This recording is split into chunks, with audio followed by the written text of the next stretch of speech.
مرد اور عورت کی ساخت کے اعتبار سے اگر دیکھا جائے تو عورت کی طبیعت میں نزاکت ہے، وہ نازک ہے، مرد کے برابر اسے اسی طاقت طرح نہیں کے ہے۔ اسلامک ویڈیو سب کو معلوم ہے سننے کے وہ لیے کہیں کی بھی ہمارے عورت چینل ہو کو سبسکرائب کریں۔ اس کی طاقت و قوت کے اعتبار سے وہ کمزور ہے، اور مردوں کی طبیعت ان کے اندر کبھی وحشی پن آ سکتا ہے، حیوانیت آ سکتی ہے۔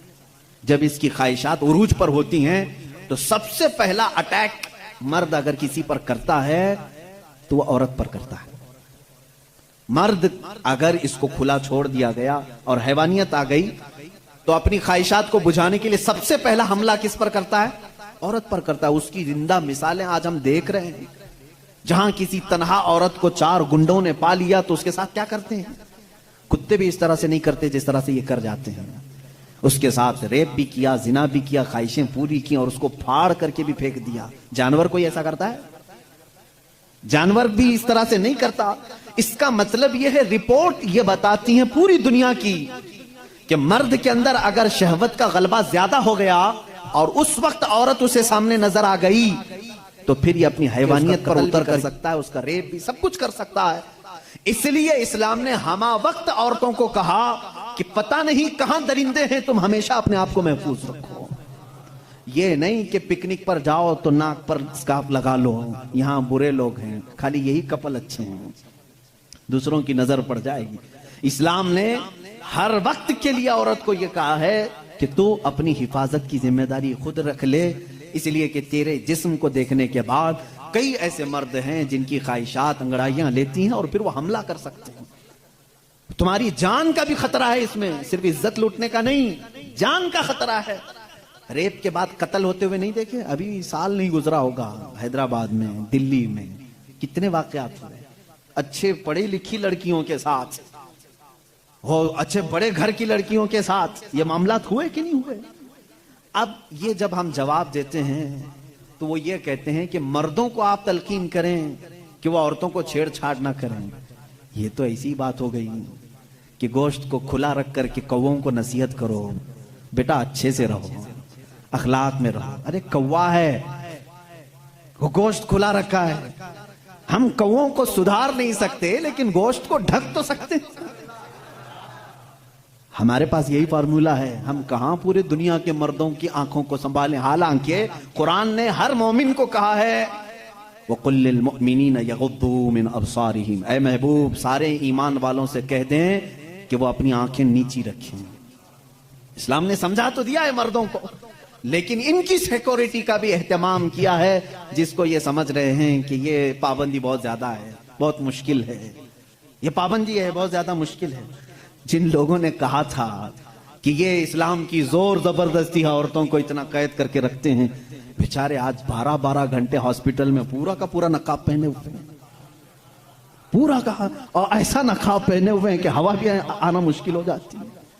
اور ہم تو برقعے بیچنے والے مشہور تھے، برقعے بیچنے والے مشہور تھے، آج پوری مغربی دنیا مشہور ہو گئی، پی پی کٹ نام رکھا ہے، تم نے برقعے ہی بیچ رہے ہو، بیچ رہے۔ ہم تو صرف حفاظت عورتوں کے جسموں کی کر رہے تھے، تم نے تو برقع مردوں کو بھی پہنا۔ اسی طرح کے اسلامک ویڈیو دیکھنے اور سننے کے اب ان لیے سے پوچھو ہمارے چینل کو سبسکرائب اب کریں۔ سختی نہیں ہے، یہ کسی کے جسم کو اتنا ڈھانک کر کے رکھنا یہ زور زبردستی نہیں ہے۔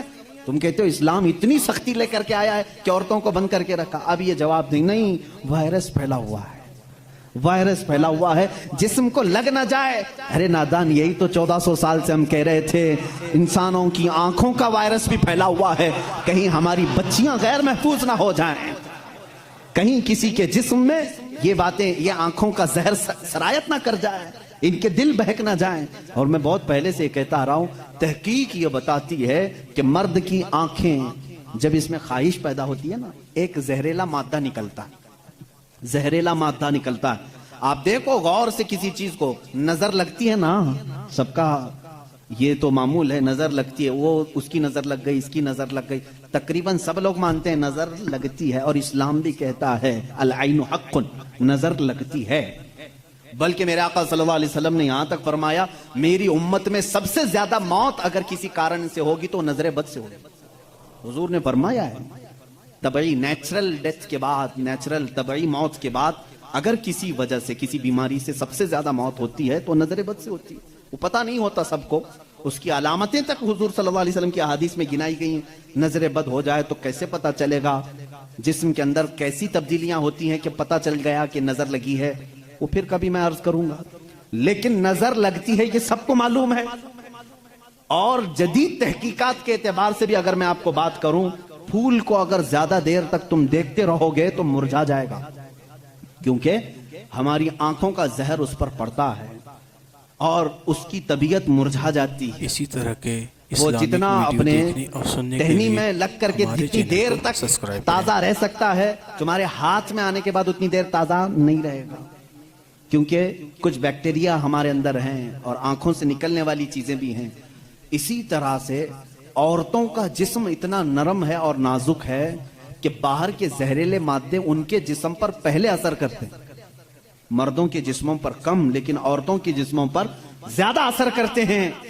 اب کوئی وحشی درندہ جس کی نگاہیں زہر پھینک رہی ہوں اور کسی لڑکی کا جسم ننگا ہو, وہ بغیر لباس کے ہو, تو ظاہر سی بات ہے اس کے جسم کے اندر جیسی ہی وہ نظریں جاتی ہیں, اس کے دل میں بھی برائیوں کی خواہشیں پیدا ہونا شروع ہوتی ہیں. ایک طرفہ نہیں ہوتی یہ سب چیزیں. اس کے اندر جو خرابی آئی وہ اس کی آنکھوں کی وجہ سے. اسی لیے میرے آقا صلی اللہ علیہ وسلم نے فرمایا فَإِنَّ الْعَيْنَ تَزْنِي, آنکھ بھی زنا کرتی ہے. حضور صلی اللہ علیہ وسلم نے فرمایا آنکھ بھی زنا کرتی ہے. اب مجھے بتاؤ میرے عزیزو, اسلام نے اتنی جو حفاظت کی ہے عورتوں کی, اس کو تم کہہ رہے ہو زور زبردستی ہے؟ اسلام دین فطرت ہے, صرف وہی بات کرتا ہے جو انسان کے لیے سوٹیبل ہو, جو تمہارے جینے کے لیے اچھا ہو. اب میں آؤ تو میں تم کو یہ بھی بتاتا ہوں. کچھ لوگ یہ کہتے ہیں کھانے پینے کے معاملات میں بھی, اب یہ بات تھی عورتوں کی, اور ہاں یہاں پر میں یہ بات بتا دوں کہ یہ برابری جس کو کہہ رہے ہیں نا, وہ برابری ہے نہیں. تم کبھی بھی اس کے جواب دینے کی بھی کوشش مت کرو. یہ برابری کس کو کہتے ہیں؟ ان کے سامنے رقص کرے, ڈانس کرے, برابر کرے. اگر مرد جو ہے کھلے عام گھومتا پھرتا ہے اور ننگا ہو سکتا ہے تو عورت کو بھی اتنا ہی ہونا چاہیے, عورت بھی اتنا ہی دکھائے. تو یہ تو ایسی برابری ہے کہ اتنا اگر شوق ہے برابری کا تو پھر ایسا کرو, اپنی بیوی کے ساتھ معاہدہ کر لو, 1 سال تو بچہ دے گی, 1 سال میں بچہ دیتا ہوں. یہ برابری کرنے کی چیز ہے؟ ارے سارا بچوں کا درد عورت ہی کیوں سہے, تم بھی تھوڑا سا پارٹنرشپ میں لے لو. ایسا نہیں کر سکتے, تمہیں معلوم ہے عورت کی فطرت ہے, کچھ چیزیں ایسی ہیں اس کی ساخت میں, اس کے لیے وہ ضروری ہیں. اور اسلام یہ سمجھتا ہے کہ عورت کے لیے اس کے گھر میں رہنا زیادہ سوٹیبل ہے بنسبت باہر گھومنے پھرنے کے. کھلے عام رہنے سے زیادہ اگر محفوظ کوئی عورت ہو سکتی ہے تو وہ پردے میں رہ سکتی ہے. اس لیے اسلام نے اس کو پردے کا حکم دیا. اس پر زور زبردستی نہیں, پابندی نہیں, اس کی فطرت ہے وہ, اسے جتنا محفوظ رکھ سکتے ہو. اب خریدنے والی چیزوں میں ہی آپ دیکھ لینا. اب اس کو میں عقلی طور پر اگر آپ کو بتاؤں, کچھ چیزیں ایسی ہیں آپ خرید کر, آلو پیاز لے کر کے آئے, آلو پیاز لے کر کے آئے, آپ کی کچن میں آپ نے اس کو کسی بٹی میں رکھ دیا, ٹوکرے میں رکھ دیا, کہیں پر بھی رکھ دیا, چل جاتا ہے, رکھ دیا. لیکن ساتھ میں آپ نے کچھ گوشت خریدا, کچھ ٹماٹے, کچھ دہی, باہر نہیں, فریزر میں رکھنا پڑتا ہے. بھائی ان کو دونوں کو برابری دو. دہی کو بھی ٹوکرے میں کیوں نہیں رکھتے, گوشت کو بھی باہر یہ اس ٹوکرے میں کیوں نہیں رکھتے؟ آپ خود کہیں گے. کچھ چیزیں ایسی ہوتی ہیں جن کی سیفٹی فریزر کے اندر ہے, کچھ چیزیں ایسی ہیں کہ وہ باہر رہ کر کے بھی سلامت ہیں. جب تمہیں دنیا کے ہر نظام میں یہ بات سمجھ میں آتی ہے تو اللہ نے مرد اور عورت کو پیدا ہی ایسا کیا ہے کہ مرد اگر باہر رہے تو سیف ہے, اس کے جسم کی ساخت ایسی ہے, لیکن عورت گھر کے اندر زیادہ سیف ہے. اس لیے اسلام نے اسے پردے کا حکم دیا ہے. بات سمجھ میں آ گئی؟ اسلام نے زور زبردستی اس کو پابند نہیں بنایا, زور زبردستی پابند نہیں بنایا. بہرحال یہ ایک بہت بڑا عنوان ہے. عورتوں کے حقوق کی بات اگر کوئی ایسا بندہ کرتا تو سمجھ میں آتا جو عورتوں کو مرتبے میں بڑھا کر کے یوں کہے کہ عورت کے قدموں کے نیچے جنت ہے. اگر کوئی ایسا شخص کہتا تو بات سمجھ میں آتی جو یہ کہے کہ بیوی کو 1 لقمہ کھلاؤ تو صدقے کا ثواب ہے.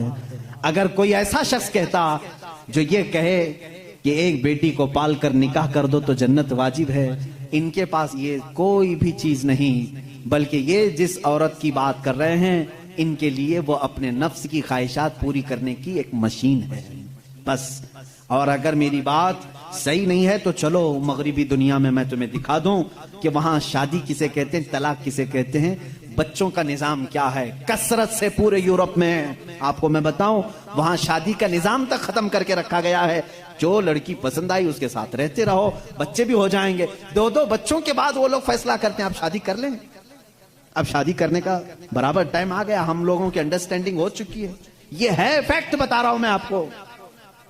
کئی ایسی شادیاں ہیں وہاں پر جو بچے ہونے کے بعد کرتے ہیں کورٹ میں جا کر کے. تو تم نے عورت کو برابری نہیں بلکہ اپنی خواہشات کی ایک مشین سمجھا ہے. اسلام جو برابری دیتا ہے وہ کیسی برابری ہے؟ یہ اسلام ہی تو ہے جو عورت کو اتنی عزت کے ساتھ گھر لانے کا حکم دیتا ہے, اتنی عزت کے ساتھ. اگر اس کو کچھ خرافاتی لوگوں نے برا کر دیا تو الگ بات ہے, بلکہ ہمارے ہاں جو نکاح کا سسٹم ہے وہ اتنا پاکیزہ ہے کہ مرد کو کہا گیا ہے کہ عورت کے آنے سے پہلے اپنے گھر کا انتظام ہو جائے. وہ کہاں لا کر کے رکھ رہا ہے, بلکہ عورت کو اسی طرح سے بھگا کر لانے کا نظام اسلام میں نہیں ہے, بلکہ عورت کے لیے ایک باضابطہ پوری محفل کا انعقاد ہوتا ہے. اس کی رضا پوچھی جاتی ہے, پہلے اس سے پوچھا جاتا ہے تو راضی ہے یا نہیں. بہت سارے ایسے دین ہیں, بہت سارے ایسے ریلیجین ہیں, میں نام پھر نہیں ذکر کر رہا ہوں, جہاں پر عورتوں کو اظہار رائے کا حق ہی نہیں. ان کے بڑے جو فیصلہ کر لیے وہ ہو گئی بات. چائنا میں بہت سارے ایسے قبیلے آج بھی ہیں جہاں ان کے ماں باپ اپنی بچیوں کو لے جا کر کسی کے بھی کوٹھے پر چھوڑ جاتی ہیں جہاں انہیں پسند آ جائے. اسلام عورت کی عزت اتنی دیتا ہے جب تک وہ اپنی رضا کا اظہار نہیں کرتی قاضی کی مجال نہیں کہ وہ نکاح پڑھا سکے. ہم خود کھڑے رہتے ہیں جب تک اجازت نہیں آتی. پہلے ہم عورت کی اجازت لے کر کے آتے ہیں اور پھر عورت کو اس کا حق مہر دینے کا حکم بھی مرد کو دیا گیا ہے کہ وہ تمہیں اپنی زندگی چھوڑ کر آ رہی ہے, اپنا گھر چھوڑ کر کے آ رہی ہے, اس کا حق مہر ادا کرو.